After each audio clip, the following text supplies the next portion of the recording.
What we talking about? What's up, True Feelings family? How you guys doing today? Long time no see. Y'all, it is hot as Hades out here in Dago. I don't know how it is where y'all at, but damn it, it's been hot for the last couple of days. So now let's go over here to inmate to roommate. Y'all, that shit don't come on. It come on Thursday nights. I don't see it pop up on my channel until like yesterday. Yesterday I watched this shit. Anyhow, let me give a shout out to Auntie for doing a review with Annalisa and VADA. Asked all the questions that I wanted answers to, but one of them, the answers, I'm side-eyeing the shit out of that damn answer. You probably know which one it is because I saw the expression on your face, Auntie. But before we go there, let me start here. Let me do a little apology to VADA. Annalisa pretty much put out there, people been saying worse shit than I've been saying about VADA.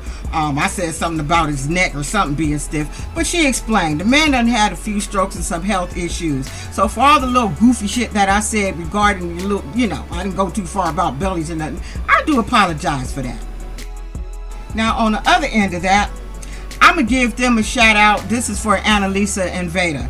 And I'm going to say this because I work, and most of you guys know that I work with the homeless and people suffering from mental health issues. And my job is doing placement. So as I'm listening to the beginning of her interview with them, it seems like that's kind of what they do. They take in clients or people that's phasing out of foster care, and like they said, once they get to a certain age, they just let their ass go. These kids don't have no home training. They've been in a foster care forever. They have no life skills. They have nothing. So I get clients like that. I have marks. I dealt with a mark today.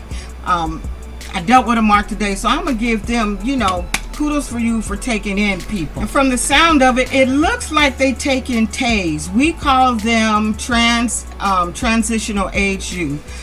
So they're from like 18, I think, up to 25 in our program. And I think Mark's little raggedy ass is 24. So we just know he got issues. And help to 24-year-olds like that's been in the system, help to them comes off as control. Because like I said, they don't have no life skills. They have no home training. So anytime you try to help them, they look at it as if you're trying to control them because they never had nobody tell them no shit. Okay, now we over with the praises, and now let's step over to the bullshit. Now, Auntie asked your asses why that boy didn't have a box, a bag, or a piece of paper when he walked down that long-ass hill from the prison. And their answer to that was, maybe we didn't see them pick his ass up and put his shit from their van and cross it over to the little hood rat's car. What? I said, well, that don't make no motherfucking sense. Why? Because the boy said, I wish they would have came a little bit early so I could have had me a little menage a trois. That's what he said. So that couldn't have been it. Plus, since he got there, I ain't seen him take out a suitcase, a bag, a box, nothing into that goddamn house. I ain't seen shit. So I'm still questioning your shit. I'm still questioning it. Because you looking, some of the looks on Annalisa's face was like, oh shit. I'm questioning some shit. Question Auntie asked ass, who paid for the meals for them broads, and why did you let them sit at the table and eat with you? And of course they said pick their battles, yada yada yada. However, when it came to who paid, Annalisa said we didn't pay, and VADA said yes we did. So at the end of the day, she's looking at him side-eyed, and I see her doing this. When we do that, we trying to hold our tongue because we want to say some shit. Annalisa wanted to say something to VADA's goofy ass. He paid. She didn't. That's all she had to say. I didn't pay for shit. He paid for it. Because if we like, I'm sorry. I'm going to stick to my shit. I'm not going to be that nice to nobody. I don't give a shit. It is for Jesus to be nice to people. It is not for me. I'm supposed to try. But I wouldn't have dealt with those broads. No way, sir. So, of course, Raggedy Mark, he couldn't abide by the rules. And he couldn't work with the curfew. It was just too much for him, and he just couldn't do shit.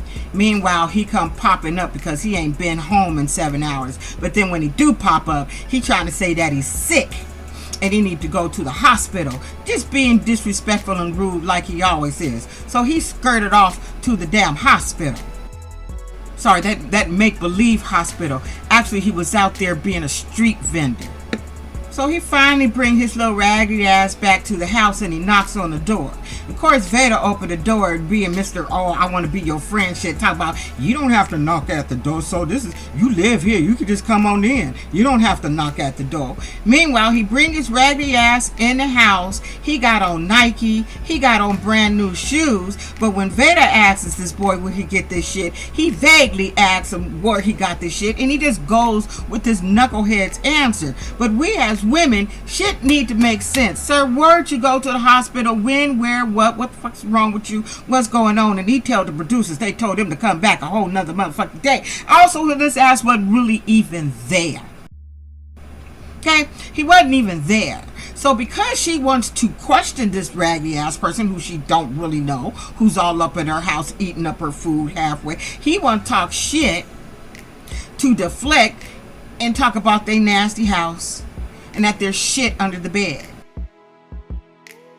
Now, I'm glad Auntie asked that damn question. Why is there fresh boo-boo under this boy's bed? It's clear that they did not pour the door on that damn room on purpose, so he can't be closing that room doing shit. But I'm so glad she pointed that out. But the funniest thing Auntie said is she probably shitting under the bed because he full of shit.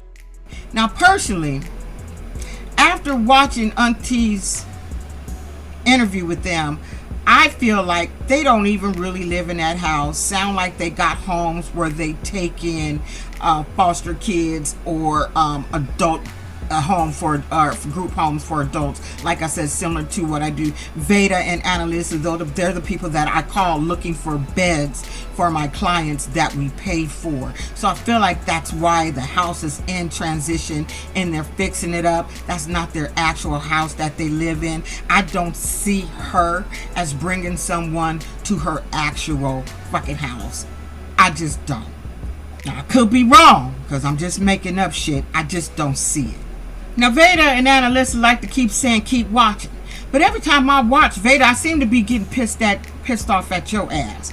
First of all, when you came in there with enough, I'm sorry, first of all, you're not going to check me in front of a fool who's sitting there breaking the damn rules in the house. You're not going to do that. My husband would never, ever check me in front of a fool, and I wouldn't do the same. You were out of line for that shit. If you had a problem with your wife the way she was talking to that ignorant ass boy you got in your house, you should have pulled her aside and had a conversation with her instead of trying to check your wife in front of this motherfucking fool. Not only that, Veda, not only that, now your wife said something to you about checking her ass in front of this fool. And you know what your response was, Veda? Hold on, let me put on my glasses because I wrote this ignorant ass shit down that you said.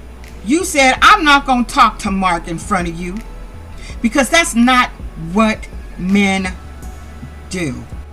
But it was okay to check your wife in front of that knuckle ass fool. Like, I understand, you know, because I work with case managers and shit, and they do got a little soft bleeding heart. But sometimes, sir, enough is enough, and you need to be checking him and not. I'm sorry, you guys keep saying wait to see what happened. Well, I'm waiting. I don't know what the fuck you gonna do this Thursday, but last Thursday you just pissing me off where I'm giving you this review here on this, what is it, Monday or Tuesday, whatever day it is. Sir, you're not making it any better yet, so I hope you got something coming soon, because last week you almost had me with almost checking him. You didn't check him like you should have, but I understand in your position and your type of job skill and everything, you gonna behave a certain way. I get it, but like I said, enough is enough. Don't be checking your wife in front of a fool.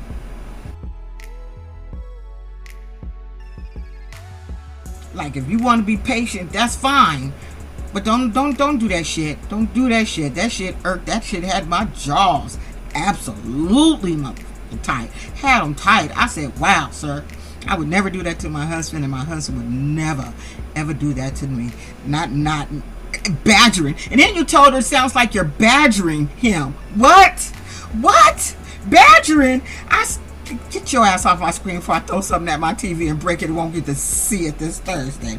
Anyway, y'all, it's hot as Hades. I just wanted to do this short video. I'll do everybody else throughout the week because it is just too hot. And I don't want to keep my AC running too long. Anyway, don't be an asshole, y'all. I'll see y'all with something else later on. Bye.